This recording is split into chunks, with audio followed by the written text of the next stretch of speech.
Good morning again to everyone. Hello and welcome also to my colleague Andrea Spolauer. Ciao Andrea, who will help me to lead this webinar. A little explanation how our meeting will take place today. Our webinar will be mainly divided into two parts. A first part dedicated to a short presentation where Andrea will introduce the main concepts related to the safety relay and their application. The second part will be left free for your question on the topic, in which Andrea and I will try to give an answer. Please don't use the chat for your question, but use the Q&A function. Before starting with our presentation, let me introduce myself. I'm Massimo Pagani, Product Manager and Technical Support at GM International. I've been employed in GM for 80 years, and my main role is to receive and process customer technical requests or assist them in the correct choice of products to be used in their application. As already mentioned, I'm pleased to have with me today Mr. Andrea Spolauer, our Global Manager Account, with over 20 years of experience in the machine automation market. So, before Andrea starts with his presentation, let me introduce briefly my company. GM International was born from the experience of Elton Instrument, and for over 25 years design, engineers and produce a complete range of seal-certified intrinsic safe devices. Our products are used in automation packages such as DCS, ESD, fire and gas, marine, and so on, in several industrial sectors as oil and gas, petrochemical, pharmaceutical, food and beverage, and railway. In the next slide, the range of our products is illustrated. Here we can see yes barrier, safety relays, which we will present shortly, isolator, multiplexer, seal-free power supply, termination boards dedicated to the most popular PLC DCS system, ART multiplexer, etc. In addition, our company promotes advanced course of functional safety conducted by an expert trainer such as Tino van de Kapel. You can find all the information about it on our website. The goal, next slide, okay. The goal of our company is to provide and guarantee innovative and high quality products. All our products are tested one by one and must comply with the strictest work specification. Our products are ATEX and seal-free systematic capability certified by third parties. And again, furthermore, over 15% of GM employees are engaged in the research and development of new technologies. Many of our resources are reinvested in the research and development department, and the last but not least, all our products are covered by a 5 years warranty. GM International has always been perceptive to market demands. For this reason, its products are innovative in order to get maximum customer satisfaction. The strong point on which GM International bases its activity is the complete pre- and post-sale assistance in order to lead its customers to find the best solution for their application and to assist them in the correct use of the product. In addition, all of our products are entirely designed and produced in our headquarters in Italy and are tested in a high automated process. The following slide shows how GM is located around the world, with over 200 people who make up our staff distributed on all continents. We have product stock distributed in our main branches in Dubai, Singapore, Houston, and from this year also in Moscow.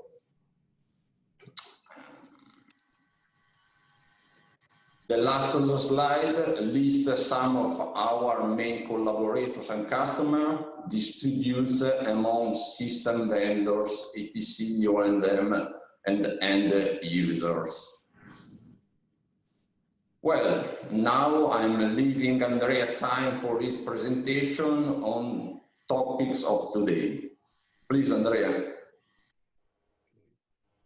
So welcome again, everybody. I see that some of you already making questions. Please wait. You can write, of course, but we cannot answer immediately because the presentation go through, say, some slides, and then at the end, the last part, at least half hour or more, will be dedicated to the questions. So make your question, and then later we will answer it. So the safety relays.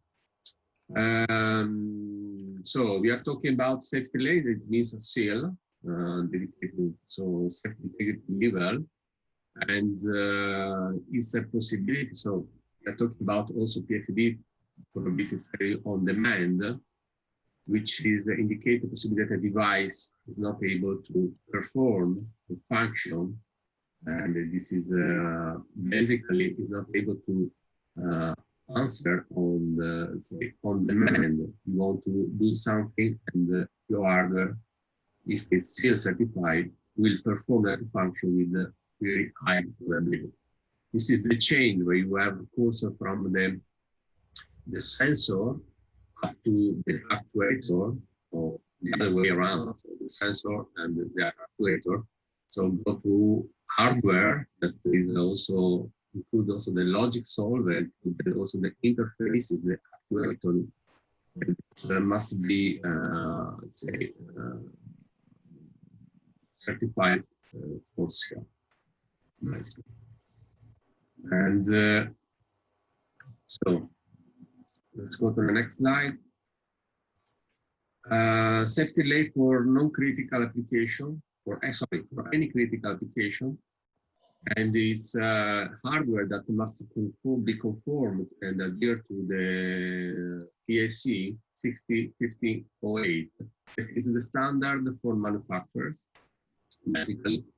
Why the 601511 is a standard for dedicated for US customers that utilize, but has to follow in case you are doing some seal application.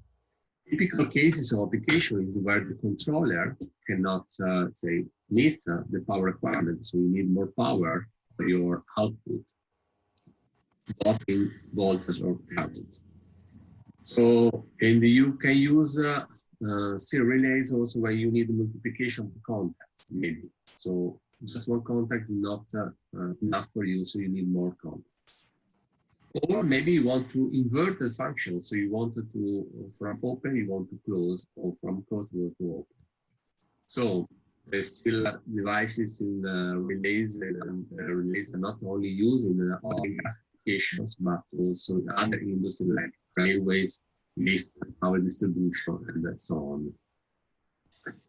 This is the typical application. So you have the PLC output, which is giving an output contact, and is exciting or driving a relay where the relay is connected to a load. So what kind of load that you can have is can be solenoid valve, can be for firing gas systems, basically, or ESD, can be some beacons, a horn, some other signaling devices that can be maybe some lamp and so on. Application can be also burner management systems, or can be also activation of motors. So the topic today is why you can't use a standard relay for seal application. We're talking about seal certified devices because a seal certified relay is related with grant that your function will be performed with a very high probability. Okay. So the simplest, of course, function is maybe say, to drive for a safe state on the man. So you want to open a valve because there is an alarm. You want to close because there is overpressure. Whatever is necessary. It is the basic function that is required for a safety relays. So it can be, as we said, the emergency shutdown system, PIPs, BMS, and maybe the most common application is the normal energized function. So you want to energize your load in case of problem, in case of alarm. Sorry, Andrea. Yeah, please, Massimo. Your audio is not perfect. You can correct it? I try. Don't know why, but I try. Me now? Try. Massimo, can you hear me? Yes, yes, I hear you. Okay. Hope that it will be, just a small problem that will be solved soon. Okay, the other application is for firing gas, where you have a normal de-energized load. You want to energize it.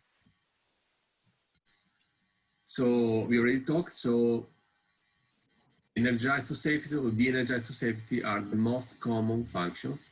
So you have 4 different conditions. Maybe you have the relay code that is normally energized, the load is normally energized, and your contacts are normal open. So the other way around is where you have a normally energized call, normally energized load, and the relay is open. Or you have also other possibilities. So there are 4 different possibilities. So with the normal closed relays and also the previous functions. So let's give you some more details, visual details that people, I think, appreciate. So in case you have a normal energized coil, and you have the normal energized load, it happens that in case of safe states, the coil will be, say, open or not powered anymore, and your load goes to safe state, it goes to open. The opposite, you have say, normal energized coil, but your load is open. So the safe state means that in case the coil goes to 0, your load will be out. There is also the possibility when you have your coil is a normal energized and your load is energized. So you have a disposition in case of safe state. Okay. And the last one is, of course, this one. You have different, you see, 2 different positions, completely different positions, where you have the safe state goes from here from normal energized to normal energized, and here from normal energized to normal energized, to energized.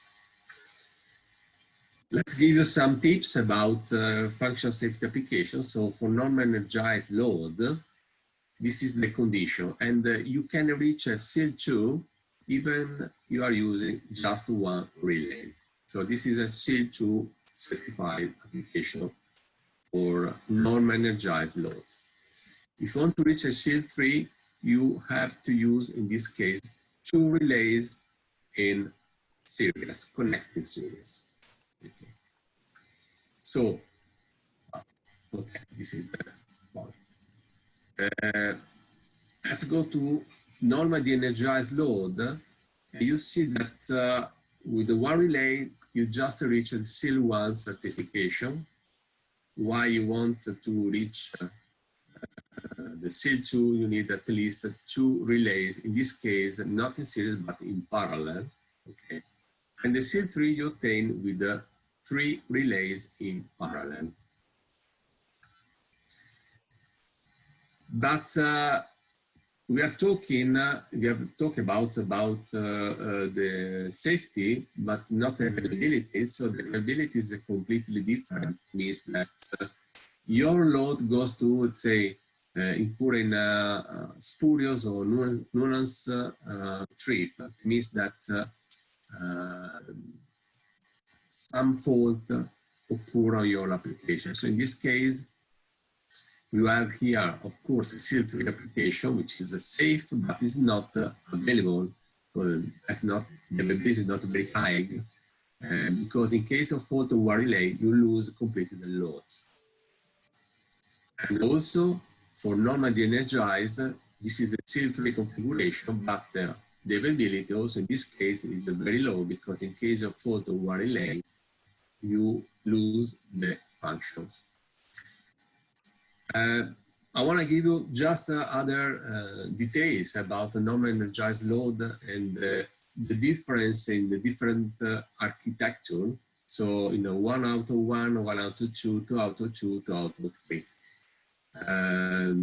Hope some of you will have already some knowledge about MTTF, so mean time to failure for safe and for dangerous failures. It means that this is the values. The higher the value, the better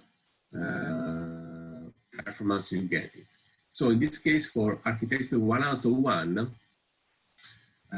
you have 50 years in this case for dangerous failures, and 25 for safe, means spurious trip here.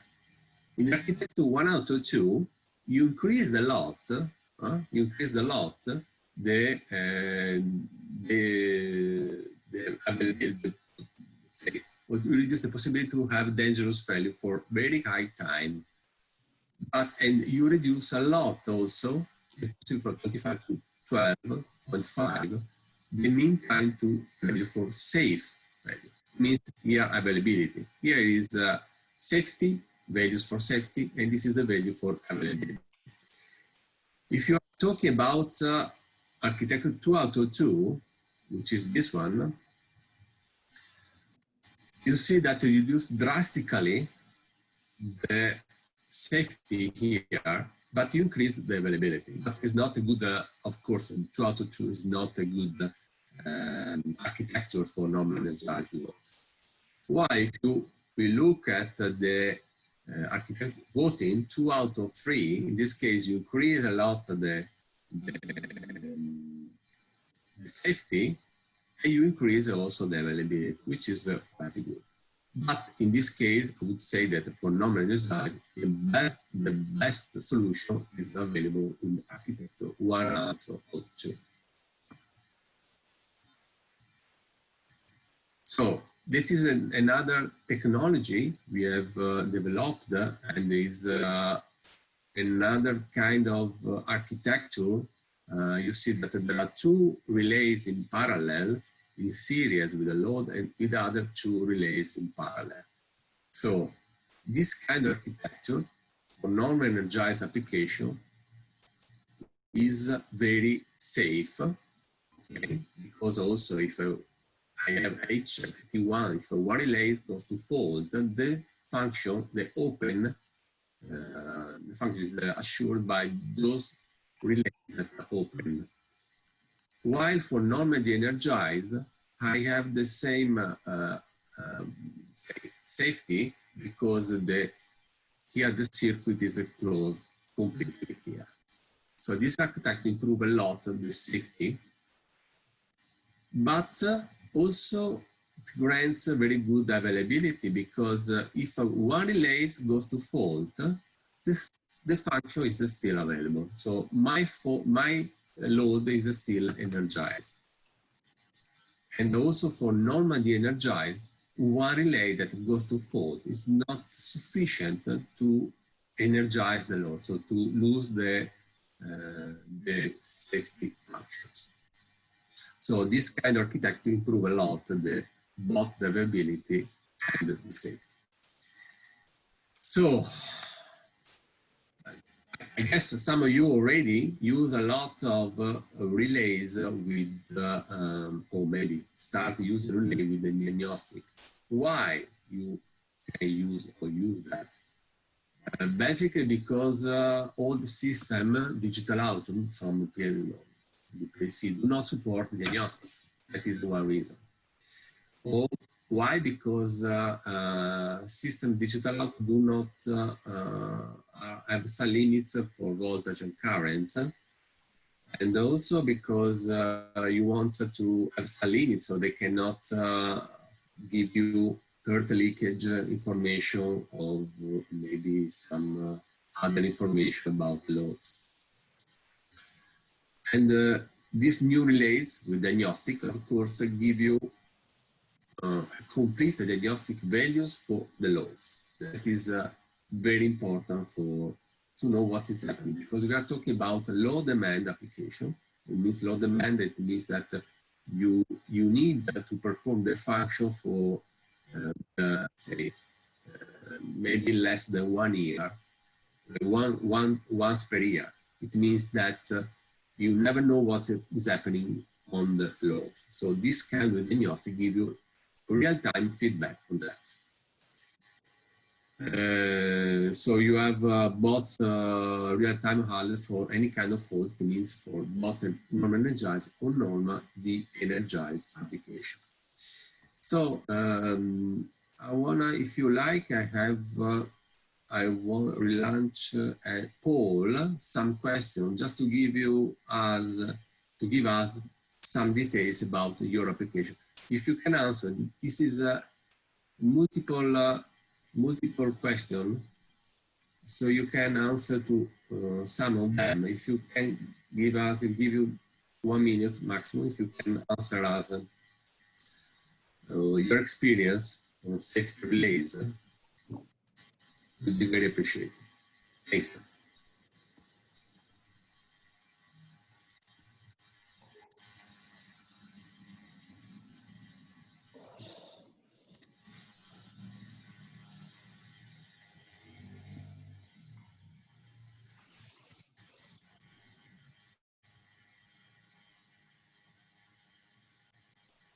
Well, thank you, Andrea, for your presentation.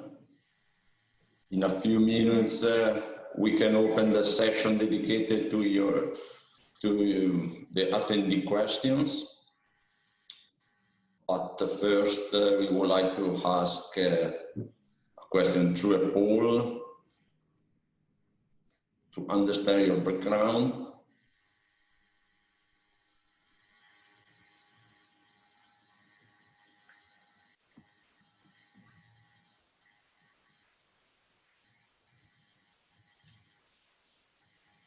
Okay, I see. Okay. Just. You won't share the results?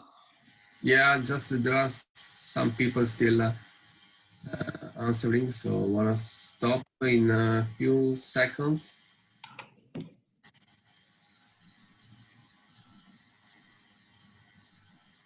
Okay, I stop now. Thank you. So now I want to share with you results. So if you can see results. So of course, a lot of you already use install safety relays.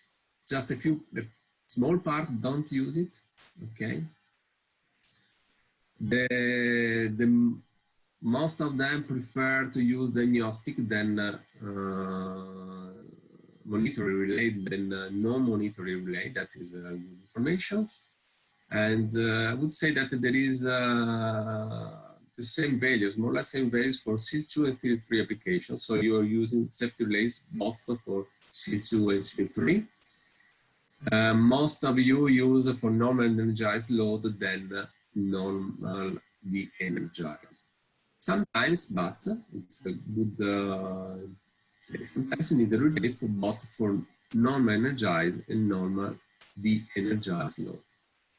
I didn't quite ask you if this is a situation, the last one is simultaneous, so you need the same coil and you wanted to say drive two loads, one non-energized and one non-energized. This is will be later answer to you. Okay, anyhow, thank you for this information. Thank you, Andrea. We already have some questions from our attendee. Okay. The first is regarding smart relay, that if they extend the DO diagnostic. Yeah. Okay, this is the first question we answer now. We have some new slides, so the slides did not finish, so we can continue that. Okay, the presentation email, but okay.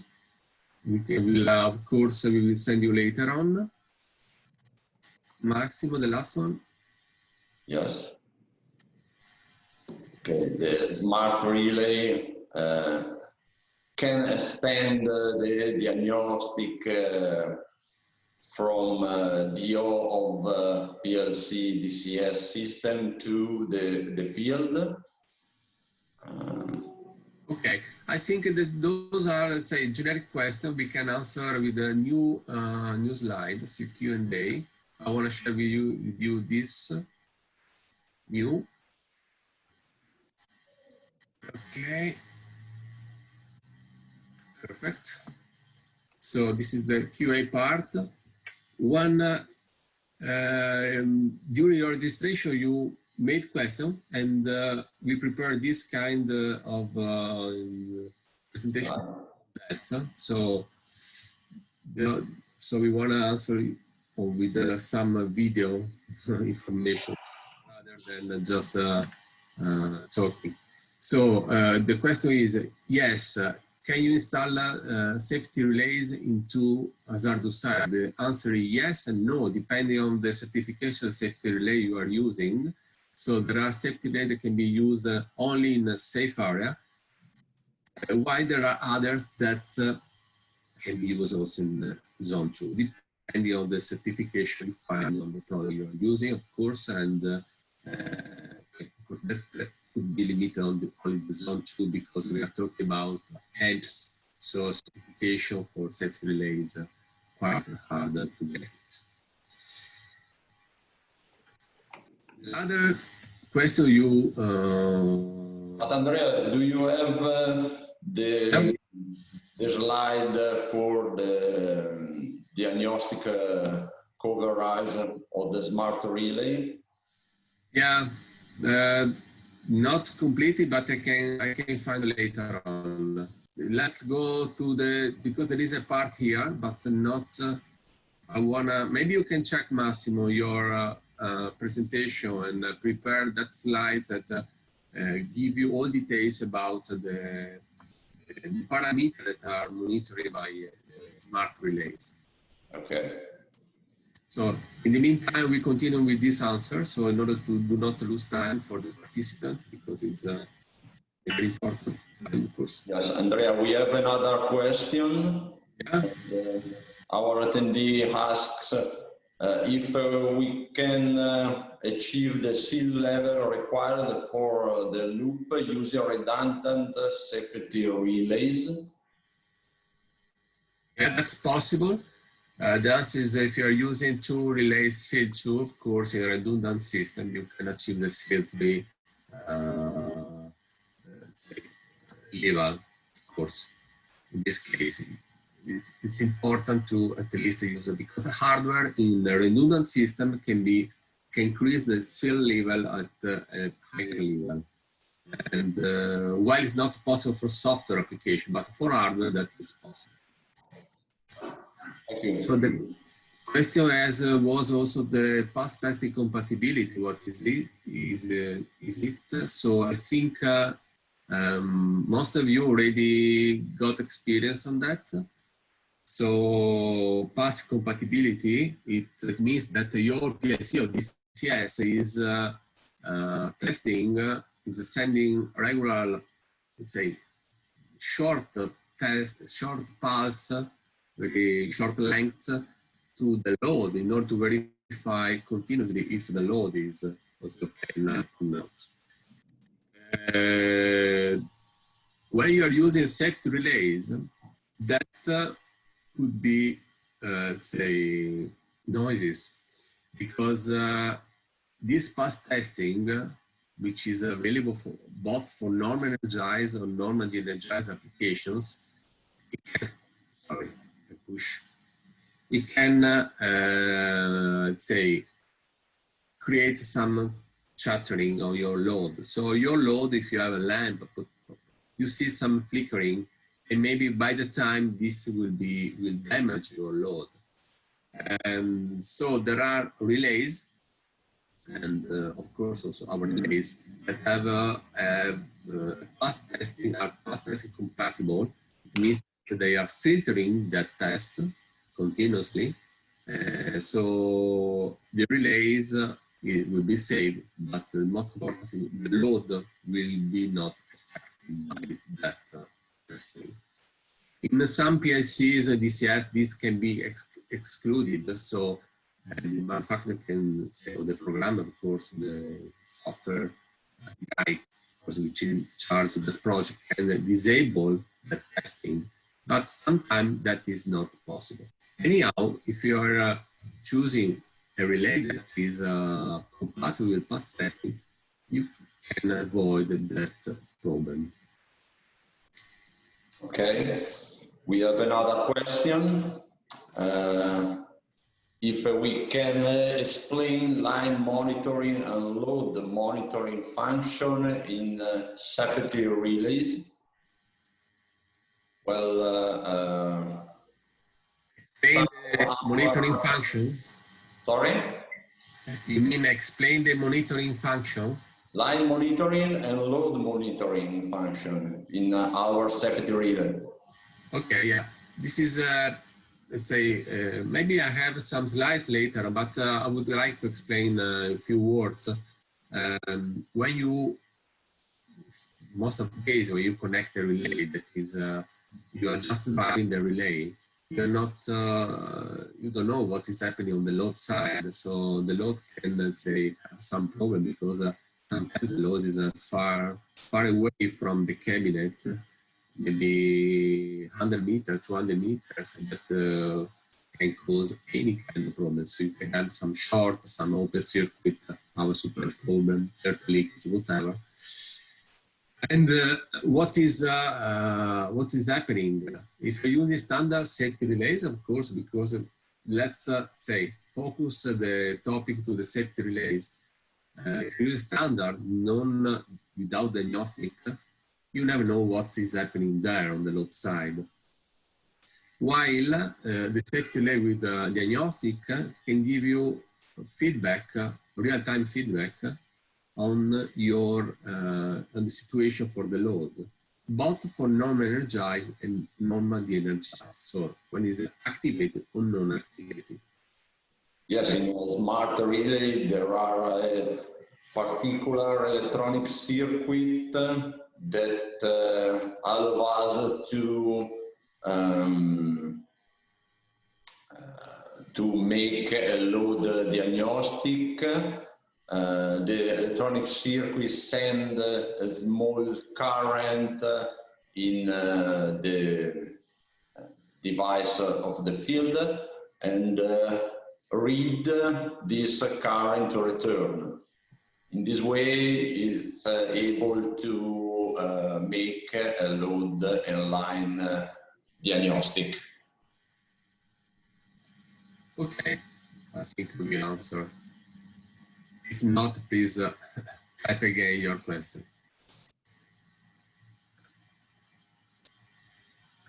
So let's go to the next question. Yes, sorry, Andrea.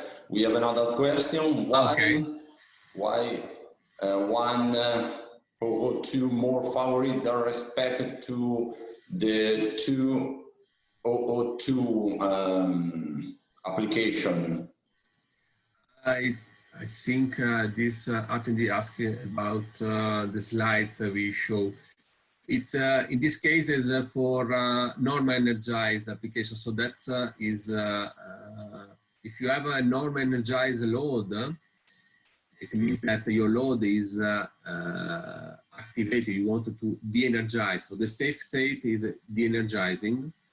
It means that if you have two relays in parallel, that is not a good architecture for normal energized. It would be great for normal de-energized. So that is will be mainly one out of two. But in that case, for normal energized, that is not a good architecture. And that is the worst situation. I think I answered, no? Maybe not. It's complicated. Of course, we cannot open for discussion to everybody because we are a lot. So it's better to close these things by question and answer. So the other question we got is there any solution offering multiple contact outputs? During this webinar, we are talking about technology, but of course we have to refer to our hardware because we have those solutions also. So we have, for instance, this kind of relay, which is offering multiple outputs. So you have just one coil, which is driven by the PLC, basically safety PLCs. That is the specific application. And you can use it in different way. So you can get two normal energized C3 output or, okay, four normal energized SIL2. Okay, if you're looking for SIL2 applications, in this case you can write 4 loads in a SIL2 application, just one unit. Or the other is two normal de-energized SIL3 loads. So you have multiple possibility with just one relay. That is an idea. So the answer is a yes. You can use, you can have multiple contact relays. That is our ability, but there are other in the market. Another question is unipolar or bipolar wires. So that is Massimo is in charge of product management and the customer, of course, assistant. So having a lot of these questions from people. And there are possibilities. This is a slide where we say, give you more feedback. On bipolar here, you see that the loads is connected to two relays. So AC or DC, whatever, go to the load, out to another relays and go to the level of the ground. This is the bipolar. Also, you have the unipolar, where you have the two relays connected, one to each other, and then to the load. So the load is connected not to a relay on the negative side, but to the ground directly.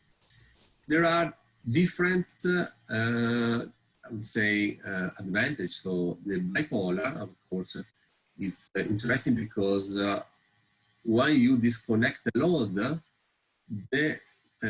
you isolated completely the loads. In this case, suitable when you have high voltage loads. While the unipolar, of course, is better for low voltage loads and when you have the negative grounding, of course. But what is the main advantage for unipolar wiring is that you can get very high benefits from the use of less cable. So you have just to, say, bring one cable to the loads, not more. So you reduce the wiring. Hope this is clear. I go to the further, Massimo, if you don't have any other things. Yes. Okay. We have another question. Okay. Whether the diagnostic of smart relays can be monitored in the asset management system or additional wirings were required from the relay contacts. I can't understand clearly the question. Do you have already an answer from you or not, Massimo? Not I prefer we can answer via mail to our attendee. Yeah, of course, we cannot answer properly to all questions. We prefer to give you a feedback later on, if you don't mind. So you get advised by that? Yes.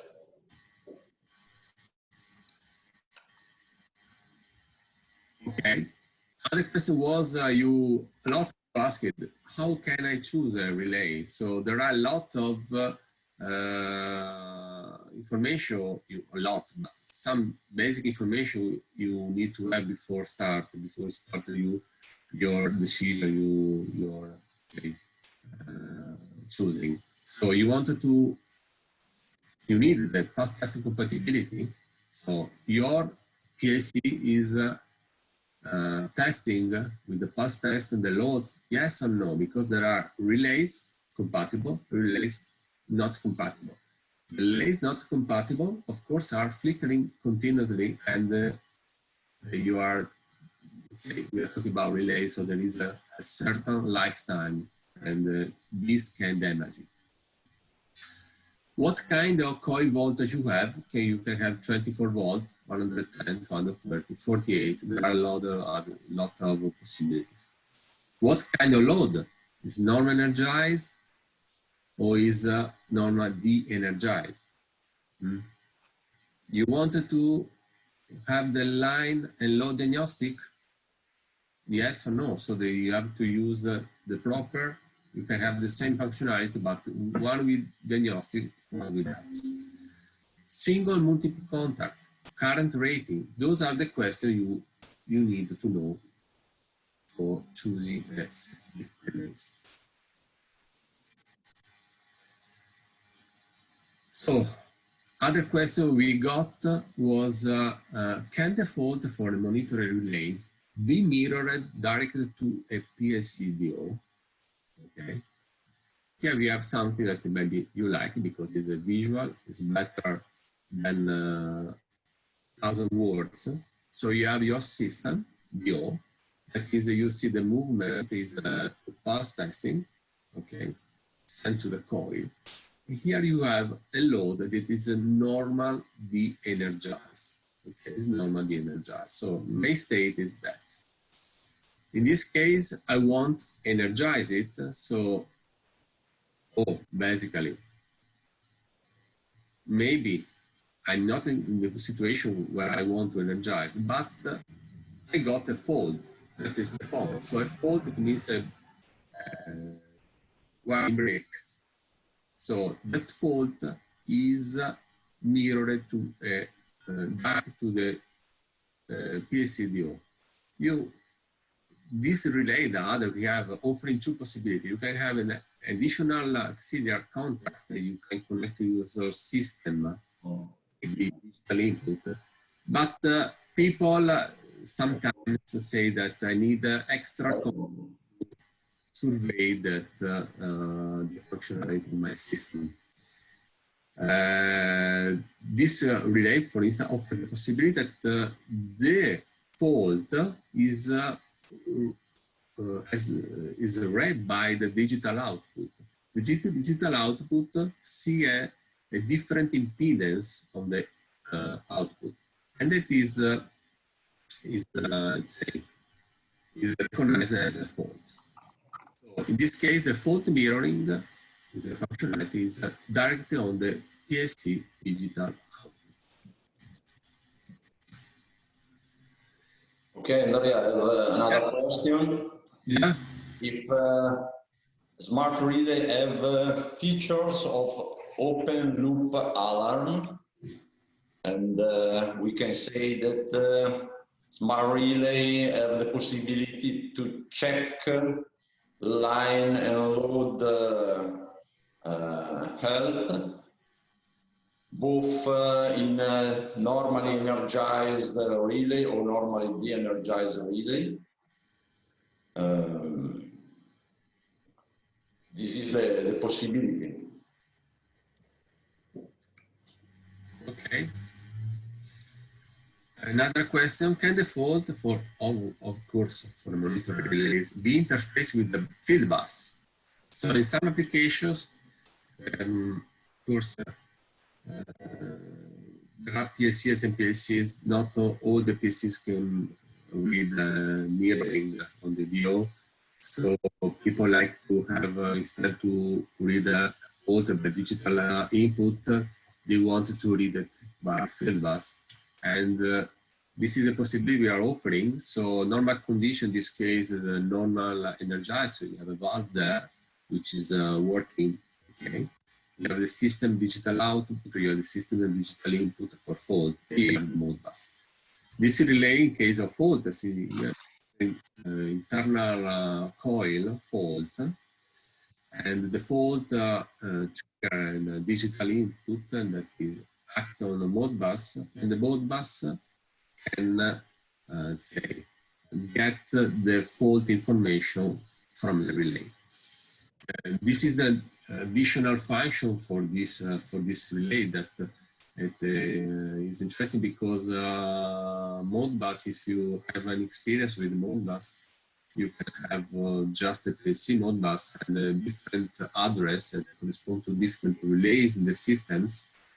And each relay has an address 1, 2, 3, and 4. So by simple 2-wire, you can read the different relays in a different situation. Another features that offer this Modbus interface is that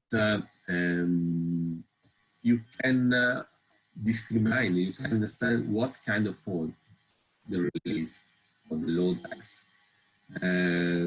Digital input will give you just information about the fault.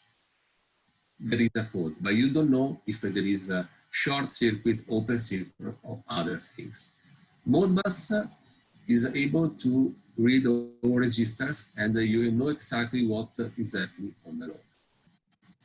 So in this case also the answer is yes, the field bus, the Modbus give you the information about the fault. So you see that a lot of you use SIL2, not use SIL3 relays, but the question is, a SIL3 relay can be used in SIL2 application? Of course, the answer is yes. But we prepare these things just to give you more details. So the SIL lever can be 1, 2, 3, and 4. Most dependable is the 4th. So a SIL3 can be used in SIL2 application, but not the other way around. So SIL2 is lower than SIL3, so it cannot fulfill the function of the SIL3 relays. What is important, what kind of benefit you get using SIL3 relays in the SIL2 application? The SIL3 relays, of course, permit you to reduce the frequency of test proof. In a SIL application, of course, if you buy something, you see on the schematic here now, the SIL lever is not permanent by the time, but is reduced by the time. So if you start now with the SIL3, by 1 year, 2 years, 3 years, depending on the hardware you're using, you are not in the SIL3 level anymore. You go to SIL2, probably to SIL1 if you don't test it. So there is the hardware you use must be tested. If you use a valve, must be tested a lot because we are talking about the mechanical part. If you're using also an interface, must be tested. A sensor must be tested. Everything must be tested in order to maintain a certain SIL level. So about the point, so we are talking about SIL3 relay in the SIL2 application. Yes, you can use it because if you see now here, if you use a SIL3 release that is SIL3 for 1 year, because it's declared on the safety manual for the device, could become a SIL2 for 10 years. So I can, if my application is SIL2, I can keep the SIL2 lever for my relays for 10 years without testing. It means that is better from the user point of view because the customer don't need to test often the hardware that is using. So the higher level test of SIL, the better in from the proof testing proof point of view. Andrea, I'm sorry, I don't remember if you already reply a similar question, but our attendee asked to us if can we use normal relay in hazardous area, but AX-proof junction box? AX-proof junction box. Yes, I think so. I think it's possible to use a safety relay in hazardous area, insert it in a AX certified junction box, or in some cases we have few models that can install in hazardous areas zone 2. Okay, the other point, so we have a few more slides and the more questions are coming. So safety relay design aspect, what is makes safe relay? So there are a lot of things. The design is the most important part of the relay. So the cell level is reached also by architecture, as you remember.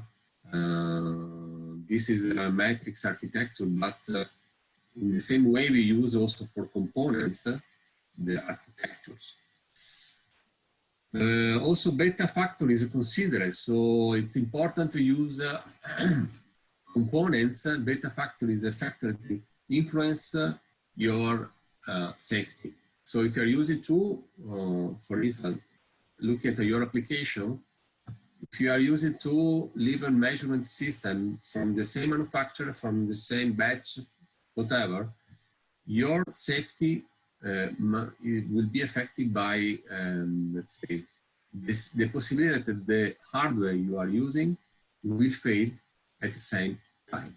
That is one possibility because it's the same design, same manufacturer, same part, same material, and so on.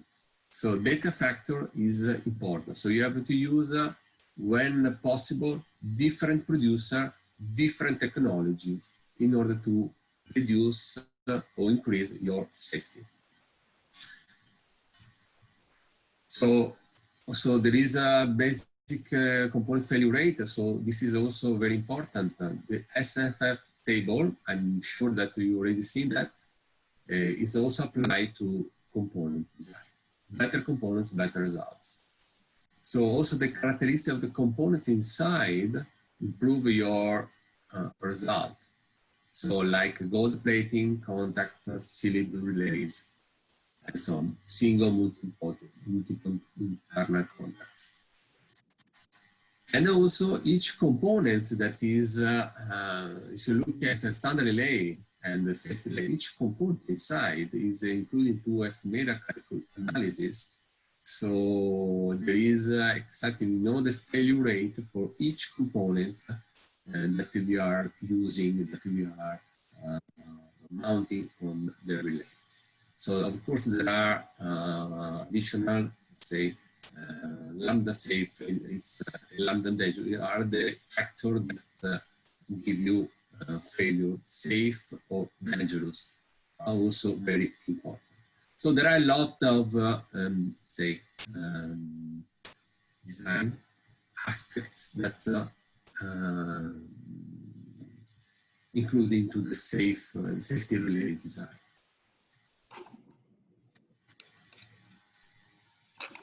So another question, why gold-plated contacts are important? That maybe is very easy also, I think you put such problems. So gold-plated relays that we are using, of course, is important when you are using a switching current lower than 100 milliamps. Indeed, small currents can cause the oxidation and can give you the spurious strip, nuisance strips that we also show in that. So little current can cause this kind of problem and of course reduce your availability for the hardware you are using. And availability is also very important, because in the applications it's very, very important, the safety. But in most of cases, you are getting compliance sometimes because the owner, the plant, don't want to stop the production because of spurious leak. And spurious leak are very annoying, and really people lose time and money because of spurious leak.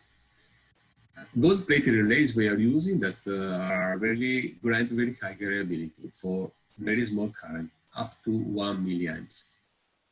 Of course, sometimes this is not important because we are talking about 5 amps and 10 amps loads, but in some occasions there are very small loads that needs also to be, let's say, assured by gold-plated relays.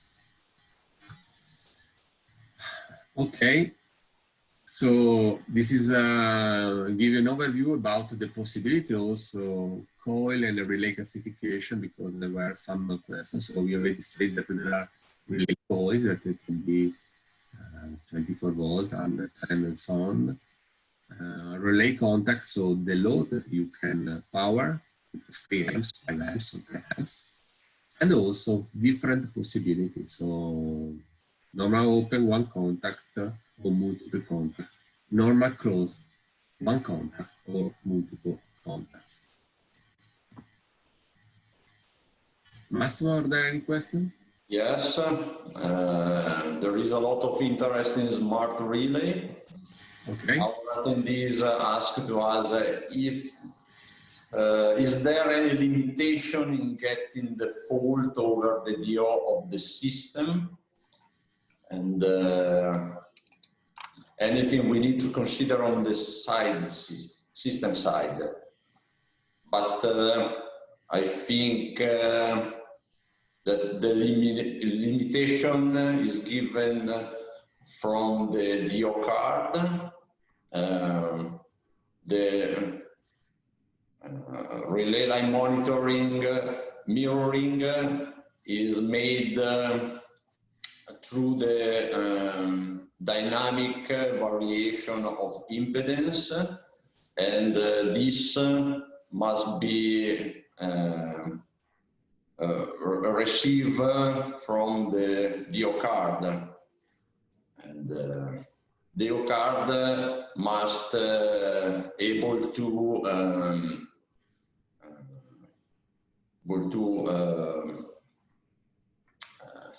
help me, Andrea, able to fulfill, you mean? Sorry? Fulfill? Yes, fulfill with the diagnostic of the relay. Basically, and you have a lot of experience for safety relays applications, and sometimes the load is very tricky. On the PLCs, also the output is special. Also, even the path test is not standard for all producers. There are path testing with different length, different frequency, and so on. It's of course, we are talking about safety, and people asking to get all maximum information possible from the hardware. We developed special relay for that. That is, of course, there is a 5294 with where it's really useful for all kind of application. If you need any help, maybe we can. It's not a matter today, but of course we're talking about in general. But there are possibilities where also specific application can be already solved. CO3 relays with CO2 diagnostic. How is it possible? Oh, that is possible. Because if you see the diagnostic, here is a circuits inside, schematic circuits. So you have the red one, which is the safety function. So you have the digital out, goes to relays, and then the relays connected to the load. So load the power supply and so on. That is the safety function. The diagnostic this is the yellow one, is only CO2. Okay, but it is not interfering. So every single diagnostic circuitry is not really connected to the safety function. So it's independent, or maybe the safety function is independent from the diagnostic. The diagnostic interferes, but it's not influencing, of course, the safety function, which is the most important thing. So the thing is, the diagnosis is not interfering, is not reducing because it's only CO2 certified, is not, let's say, affecting the cell level of the safety relays.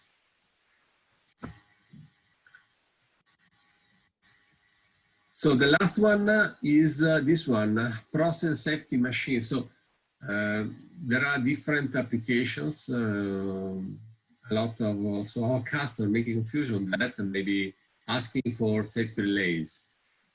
In machine applications, the certification is completely different. Is a performance level, PL, is a seal, but it's a performance level certification. So application is a safety gate, barriers, whatever is in the factory. Okay. And you can control, you see a lot of you knows that the mushroom, red mushroom, you can push, that is connected to safety relays. So there is a sort of manual control, and also the knowledge for the alarm is manual. While in the process applications, that is not possible. There is not manual control. It's just connected to the PLC. PLC is driving the load, nothing else. So there is not manual control on safety relays for process application. And the certification is a cell, is not PL. So technology is completely different. You cannot mix the two. You cannot use relays for safe for machines for process and the other way around. That is not possible. With this, I've finished the question of yesterday and the day before when you registered. Massimo, are there any further questions from you? No, I think we can prefer to the other question via mail, because a very specific question. And yeah, we got some other questions indeed. I was reading this yesterday, for instance. Yeah, one customer asked, it is always a big challenge to get NEC documentation from relays, breaker, contactor supplier. What is the main reasoning behind this issue? And has proven use justification being used among many suppliers of this equipment? So the question is, sometimes you are buying some product that is a certified seal, but people don't give you the seal manual with the FMA calculation, with the seal certification, and so on. The seal manual is mandatory, so you need to get from your supplier that kind of seal manual. So the supplier has a product, supply also the seal manual that is mandatory. And if it's not giving you that, maybe it's not, the product is not certified. That is the point.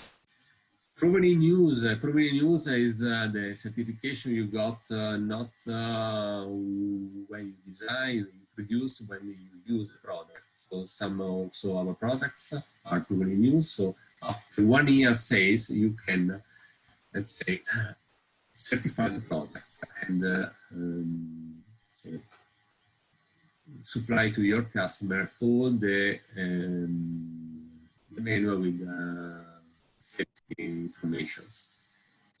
For that, you can, because it's not certified. Massimo, there was another one for temperature gas. Yes, our attendee asked, what is the effect of temperature on the seal relay?